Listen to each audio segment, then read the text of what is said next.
L'Ukraine a prétendu avoir soutenu les groupes terroristes qui ont tendu une embuscade au Mali, dans le nord Mali, à Tenzawaten. Qu'est-ce que vous pensez de cette actualité? Moi, j'en doute très fortement et je vais vous expliquer pourquoi. Tout le monde sait déjà que l'Ukraine est engagée avec la Russie sur son sol. Et tout le monde sait que sur son sol, l'Ukraine est aidée et reçoit le renseignement de l'OTAN et des puissances occidentales. Comment se fait-il donc que l'Ukraine, qui est incapable d'avoir du renseignement sur ce qui se passe sur son propre terrain et l'obtient de puissances extérieures, aurait eu la capacité d'avoir du renseignement sur ce qui se passe au Mali et donc renseigner les forces terroristes? Est-ce que c'est possible? Donc, ils n'arrivent pas à se renseigner chez eux, mais c'est chez les autres qu'ils arrivent à obtenir les renseignements. Moi, je pense que c'est de la propagande. Et je me dis que peut-être que l'Ukraine essaie de soutenir, essaie de défendre les personnes qui soutiennent et qui défendent véritablement les groupes terroristes dans le nord Mali là. Qu'est-ce que vous en pensez de cette théorie? Pour ceux qui ne sont pas au courant, vers le 19 juillet, l'armée malienne a commencé à mener des opérations dans le nord Mali. Ils ont attaqué notamment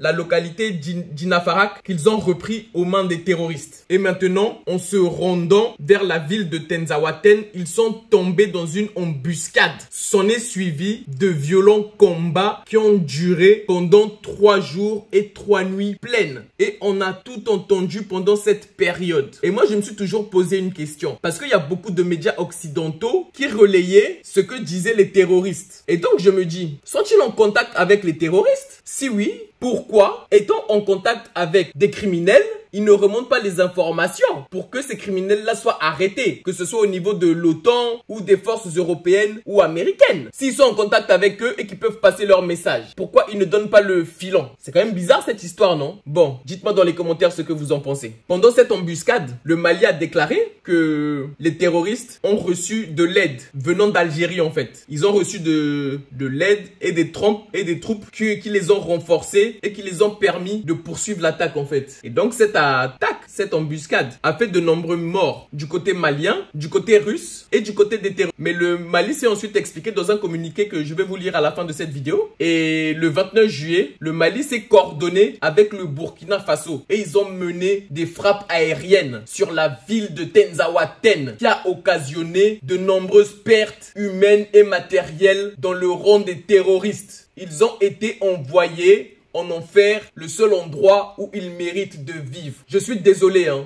Certains médias occidentaux appellent ces terroristes séparatistes, mais ce sont des criminels en puissance. Est-ce qu'aujourd'hui, dans un pays européen, si un groupe d'hommes prend les armes pour se dresser contre un État européen, on va les appeler séparatistes? Mais ce sont des criminels, Et à partir du moment où des personnes prennent des armes, tuent, assassinent, violent, coupent des têtes, des mains, des pieds et veulent déstabiliser l'État, la seule chose qui mérite, je suis désolé. Donc il faut tous les... Qu'est-ce que vous en pensez? En tout cas, voilà ce que le Mali a déclaré dans le communiqué qu'ils ont fait. Je vous le lis, je vous mets une photo, je vous le lis et vous me direz ce que vous en pensez. L'état-major général des armées informe l'opinion nationale que les FAMA ont engagé depuis le 19 juillet 2024 une vaste opération de stabilisation dans les secteurs d'Inafarak et de Tenzawaten. C'est dans ce cadre que les FAMA ont pris le contrôle de la localité d'Inafarak, située à 122 km au nord-ouest de Tessalit,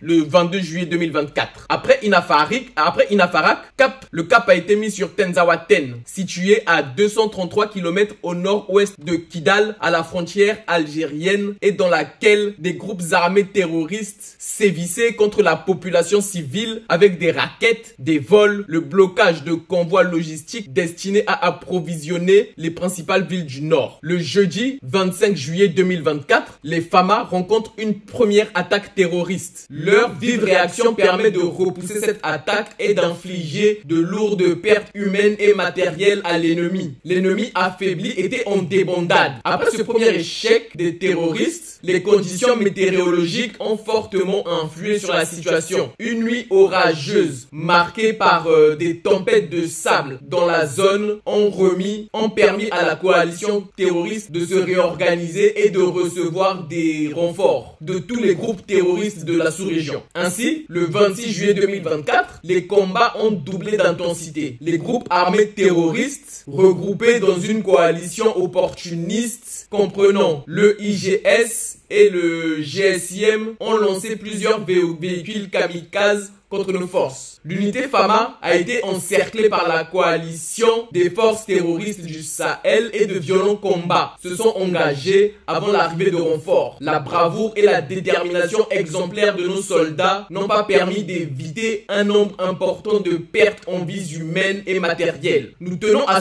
souligner que cette situation ne saurait remettre en cause la dynamique d'exercice de l'autorité de l'État sur l'ensemble du territoire national comme matérialisée par la prise de contrôle d'Inafarak. Nos soldats engagés dans cette opération d'envergure ont démontré une fois de plus leur dévouement et un grand sens du devoir lors de ces batailles qui imposent le respect et la fierté. Nous leur exprimons notre reconnaissance infinie. Les FAMA prennent pleinement en toute responsabilité la mesure de cet événement et procèdent actuellement à une analyse détaillée des événements pour en tirer toutes les leçons nécessaires et réadapter leur stratégie de sécurisation et de stabilisation. Les FAMA adressent leurs condoléances les plus sincères aux familles de nos héros tombés sur le champ de bataille, sur le champ d'honneur et un prompt rétablissement aux blessés. Leur sacrifice et leur courage ne seront jamais oubliés. Un soutien adéquat sera mis en place pour les accompagner en ces temps difficiles. L'état-major général des armées assure la population malienne que cette épreuve a renforcé plus que jamais la détermination et l'engagement de nos FAMA. Tout en nous félicitant du soutien constant du peuple malien, nous demandons aux braves et paisibles citoyens de rester sereins et de contribuer à transmettre les précieuses informations qui nous permettent de vaincre les ennemis de la paix. Unis, nous vaincrons.